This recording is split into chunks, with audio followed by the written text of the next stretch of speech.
O desembargador aposentado Sebastião Coelho, que atua na defesa de presos e perseguidos políticos do ministro Alexandre de Moraes, expôs em vídeo divulgado pelas redes sociais diversas aberrações jurídicas cometidas pelo ministro para manter preso o ex-deputado Daniel Silveira.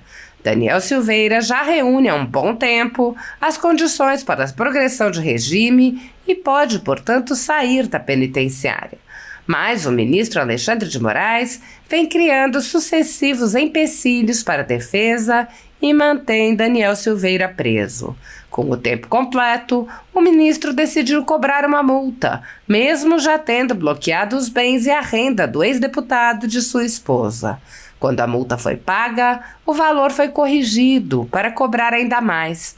Pago o valor a maior, o ministro exigiu um exame criminológico e, apresentado esse exame, o ministro pediu outro exame com as perguntas que ele quis fazer. O desembargador Sebastião Coelho explicou o absurdo da situação. O ministro encaminhou para ser feito o exame criminológico no dia 27 de agosto e, naquele momento, nem a Procuradoria da República, nem o próprio ministro não formularam quaisquer quesitos. Aí agora, um mês depois, ele vem com uma decisão, impondo umas condições, umas perguntas que levam a uma humilhação total do Daniel Silveira. O desembargador citou o jornalista Silvio Navarro, que disse que Silveira é um preso particular do Alexandre de Moraes. Sebastião Coelho deu um exemplo, mostrando que o ministro pediu no novo exame que se avaliem possibilidades de condutas futuras de Daniel Silveira. O desembargador questionou: eu pergunto, quando o Supremo Tribunal Federal solta traficantes, quando o Supremo Tribunal Federal solta os ladrões do dinheiro público, eles estão preocupados com o futuro, se eles vão voltar a cometer crimes ou não? O desembargador explicou que o ministro Alexandre de Moraes formulou 14 quesitos e expôs o absurdo das questões. Entre as questões, o desembargador citou: o examinado tem consciência moral, social? Sebastião Coelho questionou: o que seria consciência moral, social? Eu perguntaria para o ministro: quando o senhor faz o que está fazendo com Daniel Silveira, quando o senhor faz o que fez e está fazendo com Felipe Martins, quando o senhor fez e faz com os presos do 8 de janeiro, o senhor está preocupado com consciência moral, social? Eu devolveria a pergunta para o senhor. Coelho disse: está claro que o ministro não quer liberar. Sebastião Coelho afirmou: isso é uma vergonha. Ministro Alexandre de Moraes, isso não é conduta de juiz. O senhor não está agindo como juiz. O senhor está agindo como perseguidor. O que você está fazendo com Daniel Silveira é uma desumanidade, é uma perseguição política. Sebastião Coelho alertou: é mais um absurdo praticado pelo ministro Alexandre de Moraes, entre tantos outros. Ele já está acostumado com isso. Nós é que não podemos nos acostumar com os abusos de poder praticados por Alexandre de Moraes. Agora, não sei em quanto tempo isso vai acontecer e o Daniel Silveira continua preso. Repito, o jornalista Silvio Navarro: Daniel Silveira é um preso particular do senhor Alexandre de Moraes.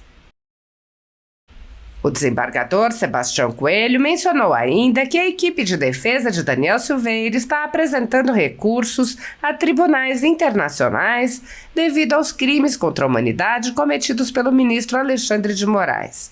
O advogado Paulo Farias disse: 24 de setembro de 2024 entrará para a história nefasta do finado direito no Brasil. Na tarde de hoje, Alexandre de Moraes extrapolou todos os limites aceitáveis de violações ao direito. Ele quer a todo custo manter Daniel Silveira preso, apesar de pagamento dos resgates e envio dos exames criminológicos pela SEAP. Parece que o ditador de toga não gostou dos laudos e determinou à SEAP que refaça os exames, complementando e respondendo a supostos quesitos que não existem.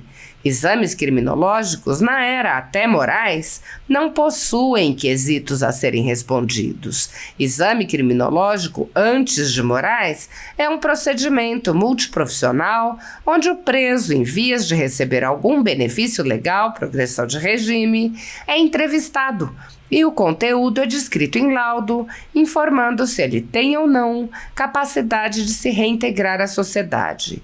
Todos os laudos enviados foram favoráveis a Daniel Silveira. Ao que parece, Moraes não gostou do que leu. A atitude do ditador é ilegal, imoral e não há qualquer precedente conhecido. Era muito melhor ele vir a público e dizer com todas as letras: não vou soltar Daniel Silveira sob nenhuma hipótese.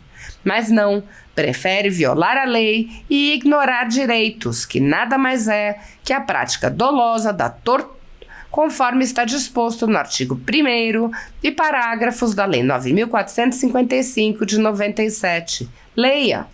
Por isso, informo a todos que retornarei a Washington, D.C., após o dia 7 de outubro, para levar 2 denúncias contra Moraes. Uma em nome de Daniel Silveira, outra em nome de sua esposa, Paola da Silva Daniel. Ambos vítimas de abuso de poder e autoridade e perseguição, que violam direitos humanos previstos no Pacto de São José da Costa Rica, ratificados pelo Decreto 678, de 6 de novembro de 1992. O advogado divulgou ainda uma nota pública. Ouça o texto. A defesa de Daniel Lúcio da Silveira vem a público se manifestar com indignação e repulsa ao trecho do despacho disponibilizado há pouco no site do STF, na EP 32, determinando que a SEAP seja oficiada para que o exame criminológico, abre aspas, seja devidamente complementado com resposta aos quesitos formulados, fecha aspas. Em 27 de agosto de 2024, o ministro deferiu o pedido para exame criminológico e determinou expedição de ofício à SEAP para realizá-lo por equipe multidisciplinar. Não houve nenhuma formulação de quesitos. No dia seguinte, 28 de agosto, a PGR manifestou ciência quanto à decisão que deferiu o exame. Também não houve qualquer envio de quesitos. Portanto, não houve nenhuma menção a qualquer quesito formulado pela PGR e muito menos pelo juiz, que não possui competência para apresentar quesitos e, neste caso, equiparado à perícia. Quem elabora quesitos para exames criminológicos é a equipe de profissionais designada pela Secretaria de Administração Penitenciária e todos foram efetivamente respondidos conforme laudos enviados em 5 de setembro de 2024. Lamentavelmente, e não há mais disfarces por parte do relator, Alexandre de Moraes, em ação sincronizada e ilegal com o vice-PGR, em atrasar indefinidamente a progressão de regime de Daniel Silveira, que hoje completou 144 dias, além do prazo legalmente previsto no artigo 112.3 da Lei de Execuções Penais, que prevê o cumprimento de 25% da pena para ter esse direito. Daniel já cumpriu 29,5%, exatos 943 dias nesta data, quando seu direito à progressão surgiu com 799 dias. A defesa irá tomar todas as providências cabíveis, incluindo habeas corpus e mandados de segurança, reclamação constitucional e denúncias à Comissão Interamericana de Direitos Humanos em Washington pela prática dolosa do crime de e graves violações a direitos e garantias individuais, especialmente por Daniel Silveira estar enfrentando problemas graves de saúde desde julho de 2024 e informado nos autos em 28 de agosto de 2024, sem qualquer providência. Não há limites para a bizarrice jurídica implementada por Alexandre de Moraes com o auxílio da PGR, o que será amplamente denunciado nos organismos internacionais. Mais uma vergonhosa, ilegal e criminosa conduta de agentes do Estado que se confundem com o próprio Estado persecutório na prática voraz do crime de combinado com o direito penal do inimigo. Maquiavel e Thomas Hobbes devem estar orgulhosos. O deputado Daniel Silveira é um dos mais emblemáticos alvos da aberta perseguição política promovida pelo ministro Alexandre de Moraes, do Supremo Tribunal Federal, contra seus adversários políticos.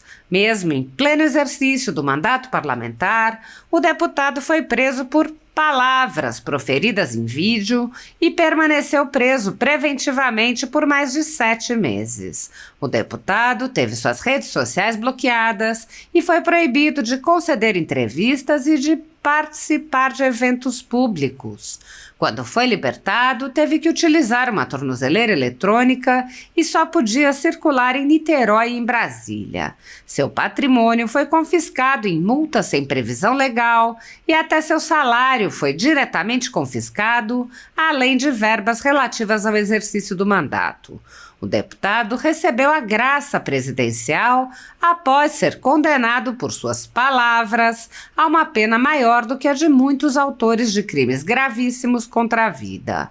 Mesmo após a graça, o ministro Alexandre de Moraes voltou a mandar prendê-lo e seguiu aplicando multas e punições ao deputado, chegando mesmo a bloquear contas de sua esposa e advogada.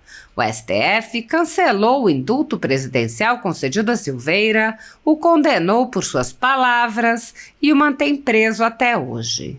O assédio ao deputado é parte de um assédio a um grupo de pessoas tratadas como sub-humanos e cidadãos com menos direitos por manifestarem suas opiniões livremente e por terem apoiado o ex-presidente Jair Bolsonaro. Medidas arbitrárias são tomadas contra essas pessoas que têm seus direitos e garantias fundamentais desrespeitados. A Folha Política teve sua sede invadida e todos os seus equipamentos apreendidos no âmbito de um inquérito do ministro Alexandre de Moraes, que foi posteriormente arquivado por falta de indícios de crime. Posteriormente, a Folha Política teve toda a sua renda confiscada a mando do ministro Luiz Felipe Salomão, ex-corregedor do Tribunal Superior Eleitoral, com o apoio e louvor dos ministros Luiz Roberto Barroso, Alexandre de Moraes e Edson Fachin. Toda a renda de mais de 20 meses de trabalho do jornal está sendo retida sem justificativa jurídica. Se você apoia o trabalho da Folha Política e pode nos ajudar a manter o jornal em funcionamento, doe qualquer valor à empresa Raposo Fernandes através do Pix, utilizando o QR Code que está visível no vídeo ou o código ajude@folhapolitica.org. Caso não utilize Pix, a conta da empresa Raposo Fernandes está disponível na descrição deste vídeo e no comentário fixado no topo. Há mais de 10 anos, a Folha Política vem mostrando os fatos da política brasileira, fazendo a cobertura dos 3 poderes e dando voz a pessoas que o cartel midiático quer calar. Pix ajude@folhapolitica.org. Assista. Boa noite, pessoal. Eu quero atualizar com vocês a situação do Daniel Silveira. Hoje eu tive uma reunião que considero bastante produtiva, hoje pela manhã, com o procurador que está cuidando do caso mais de perto, o doutor Guilherme, e pude expor o meu pensamento a respeito desse caso. Ele ouviu com toda a atenção e vamos aguardar o encaminhamento. Mas nessa reunião, o procurador me alertou sobre a decisão do ministro Alexandre de Moraes sobre os quesitos formulados no dia 23, segunda-feira. Eu não estava em Brasília, fiquei 2 dias em Fortaleza e sabia da decisão, mas não tinha lido os quesitos. Tinha visto o primeiro, mas não tinha me aprofundado. Hoje à tarde eu tive a oportunidade de fazê-lo. Vejam que o ministro encaminhou para ser feito o exame criminológico no dia 27 de agosto. E naquele momento, nem a Procuradoria da República, nem o próprio ministro não formularam quaisquer quesitos. Aí agora, um mês depois, ele vem com uma decisão impondo umas condições, umas perguntas que levam a uma humilhação total do Daniel Silveira e prova que Daniel Silveira, como disse o jornalista Silvio Navarro, da Revista Oeste, é um preso particular do Alexandre de Moraes. E eu vou repassar com vocês algumas questões aqui.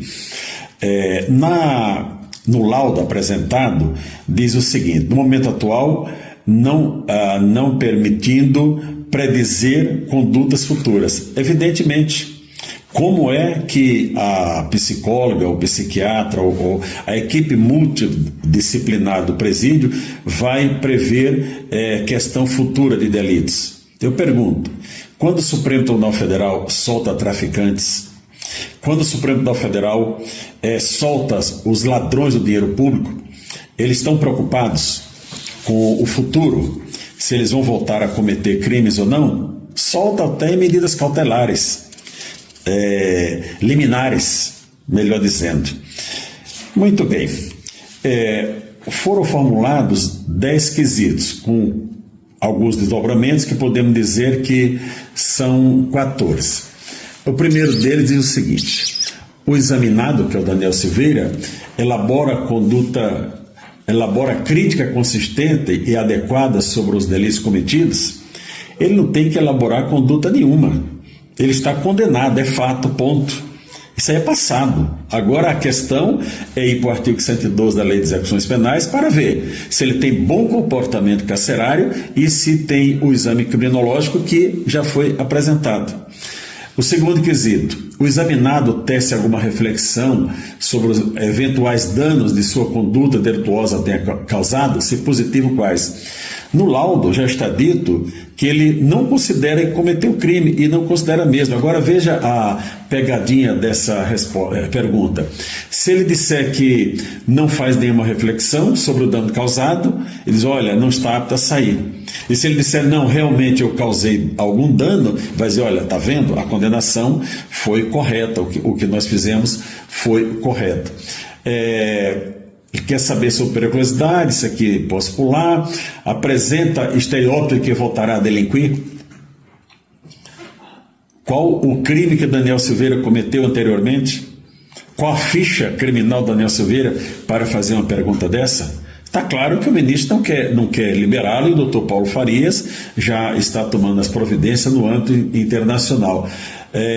Está apto a progredir de regime, isso é tranquila. O examinado tem consciência moral social? O que seria uma consciência moral social? Eu perguntaria para o ministro: quando o senhor faz o que está fazendo com Daniel Silveira, quando o senhor faz o que fez e está fazendo com Felipe Martins, quando o senhor fez e faz com os presos do 8 de janeiro, o senhor está preocupado com consciência moral social? Eu devolveria a pergunta para o senhor. Continuando, demonstra estar capacitado para o trabalho? Em caso afirmativo, qual o tempo de trabalho? Daniel Silveira foi servidor público a vida inteira, policial militar, deputado federal. Está apto para trabalhar ou não está apto para trabalhar? É bacharel em direito, é formado, não é? Então, prosseguindo aqui, demonstra estar em condições de aceitar o convívio social? Não, ministro, demonstra que ele está apto a viver da prisão, lá onde o senhor quer que ele permaneça, até morrer.